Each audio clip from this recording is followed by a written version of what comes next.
नमस्कार दोस्तों, स्वागत है आपका अपनी फैमिली डेग इंग्लिश इंस्टीट्यूट में। दोस्तों, इससे पहले मैंने कुड का एक कॉन्सेप्ट क्लियर कर दिया है। मैंने उसमें इंट्रोडक्शन में आपको बताया कि भाई कुड के सेंटेंस किस प्रकार से बनते हैं, उनका यूज़ किस प्रकार से किया जाता है।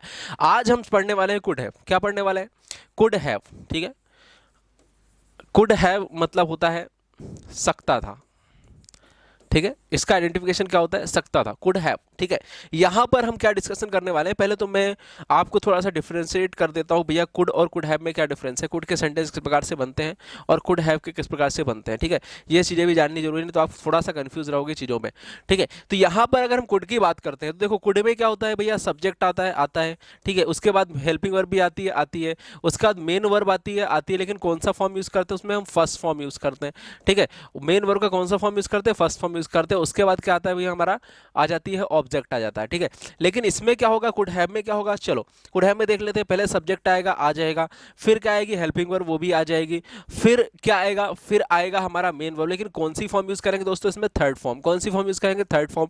और फिर आएगा हमारा कौन सा? ऑब्जेक्ट आएगा। तो इस प्रकार से यहाँ पे डिफरेंस क्या है, थोड़ा थोड़ा डिफरेंस क्या है इसमें? डिफरेंस ये है कि यहाँ पे हमको मेन वर्ब की थर्ड फॉर्म का यूज करना है। ठीक है, अब जैसे प्रॉपर स्ट्रक्चर क्या बन जाएगा इसका, पहले आएगा सब्जेक्ट, सब्जेक्ट के बाद आएगा कुड। ठीक है, अब कुड के बाद आएगा मेन वर्ब, मतलब वर्ब की थर्ड फॉर्म आएगी, और ऑब्जेक्ट आ जाएगा। सॉरी, यहाँ पे मेन वर्ब की फर्स्ट फॉर्म आएगी। थोड़ा सा दिक्कत हो गई है, 2 मिनट इसको मिटा लेते हैं।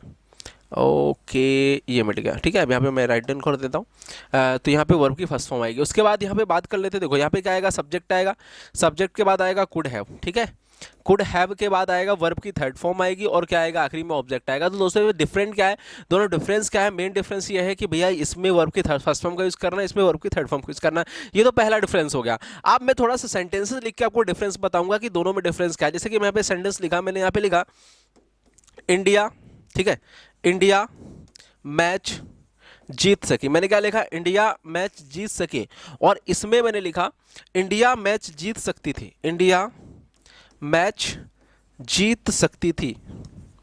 चलो, अब आपको क्या करना है भैया, इसमें क्या करो तो जल्दी से दोनों में डिफरेंस फाइंड आउट करो भैया, दोनों में डिफरेंट क्या है। देखो भैया, अब यहाँ पे देखो क्या है, यहाँ पे सेंटेंस क्या है, इंडिया मैच जीत सके और इंडिया मैच जीत सकती थी। अब यहाँ पे आपको क्या लग रहा है, इंडिया मैच जीत सकी मतलब इंडिया मैच जीत गई है। समझ में ऐसे समझ में आ रहा है? इंडिया मैच जीत सकी मतलब क्या हो गया, इंडिया मैच जीत गई है। और यहाँ पे देखो, इंडिया मैच जीत सकती थी, जीती नहीं है। पॉसिबिलिटी थी कि भाई जीत जाए, लेकिन जीती नहीं है, जीत सकती थी। तो यहाँ पे दोनों सेंटेंस में मेन डिफरेंट ये होता है कि भैया जो कुड होता है उसमें वो काम हो पूरा हो जाता है लगभग, और इसमें क्या होता है कि हो सकता था, हुआ नहीं है। अब एक सेंटेंस और लिख देता हूँ, थोड़ा और अच्छे तरीके से समझ में आएगा। मैंने बोला राम कार चला सका। ठीक है, राम कार चला सका, ये तो हो गया भैया, राम कार चला सका। उसके बाद मैंने बोला राम कार चला सकता था, राम कार चला सकता था, राम कार चला सकता था। ठीक है, लेकिन चलाया नहीं है उसने, इस बात का ध्यान देना। मैंने बोला कि राम कार चला सका मतलब उसने कार चला ली है, प्रॉपरली तरीके से कार को चला लिया है। लेकिन जैसे ही मैं बात करता हूं कि राम कार चला सकता था, लेकिन राम ने कार चलाई नहीं है, तो कहने का डिफरेंस है दोनों में। आप देख सकते हैं इधर भी डिफरेंस है, इधर भी डिफरेंस है कि भैया राम कार चला सका और राम कार चला सकता था, दोनों में धरती आसमान का डिफरेंस है। तो यहां पर बात क्या है, बात यह है कि हम कुड का यूज करते हैं जब कोई काम हो जाए, और इसमें पॉसिबिलिटी बताने के लिए कुड हैव का यूज करते हैं। क्लियर? चलो, अब हम क्या करते हैं, कुछ वर्ब्स लेते हैं, उनको सेंटेंस बना के देख लेते हैं कि भैया किस प्रकार से हम कुड हैव का यूज करते हैं और कौन सी फॉर्म यूज करते हैं। अब यहां पर मैंने ली पहली वर्ब ली मैंने ली कुक। कुक मतलब होता पकाना। ठीक है, इसकी थर्ड फॉर्म का यूज करना तो क्या हो जाती है, कुकड हो जाती है। क्या हो जाती है?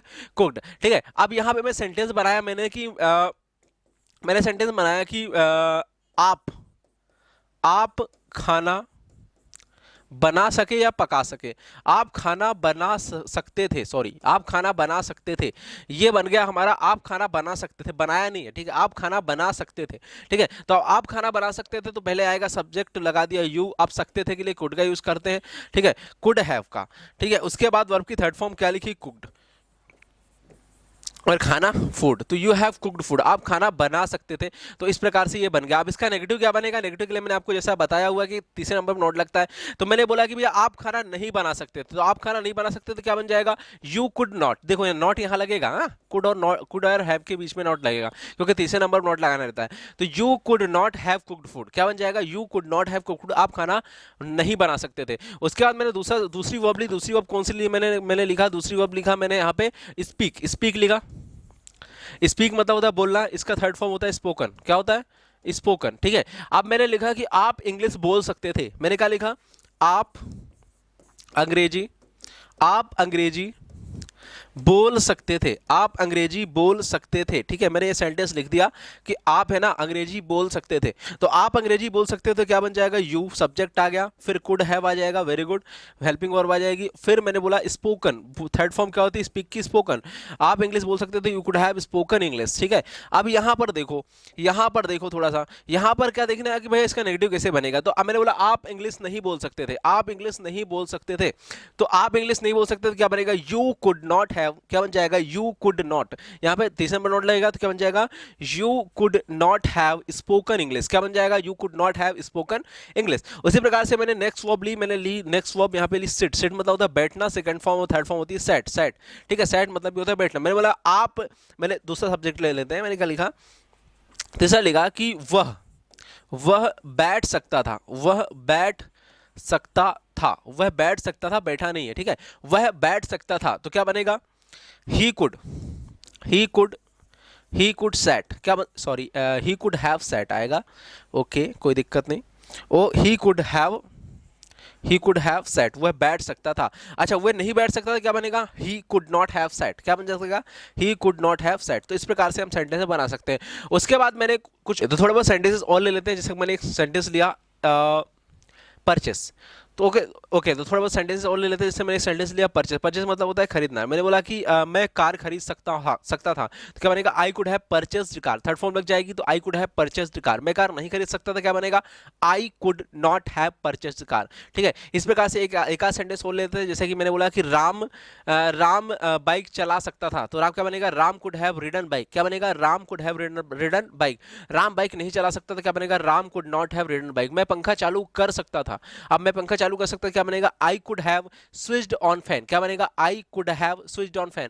मैं पंखा नहीं चालू कर सकता था, क्या बनेगा, I could not have switched on fan. तो इस प्रकार से जब भी हम यूज करते हैं कुड हैव का, तो वर्ब की थर्ड फॉर्म का यूज करते हैं। तो दोस्तों मुझे उम्मीद है आपको ये भी कॉन्सेप्ट काफी अच्छे तरीके से क्लियर हो गया होगा। तो मिलते हैं नेक्स्ट वीडियो, जानते हैं भैया कुड का यूज हम कहाँ कहाँ करते हैं और किस किन संभावनाओं में करते हैं, किस प्रकार से करते हैं। तो मिलते हैं नेक्स्ट वीडियो में, तब तक के लिए वीडियो को देखते रहें और ज्यादा इनको क्या करें, इस चैनल को सब्सक्राइब कर दो और हाँ, इस वीडियो को और ज्यादा लोगों तक पहुंचाओ ताकि वो भी इस तरह की वीडियो का लाभ उठा सकें।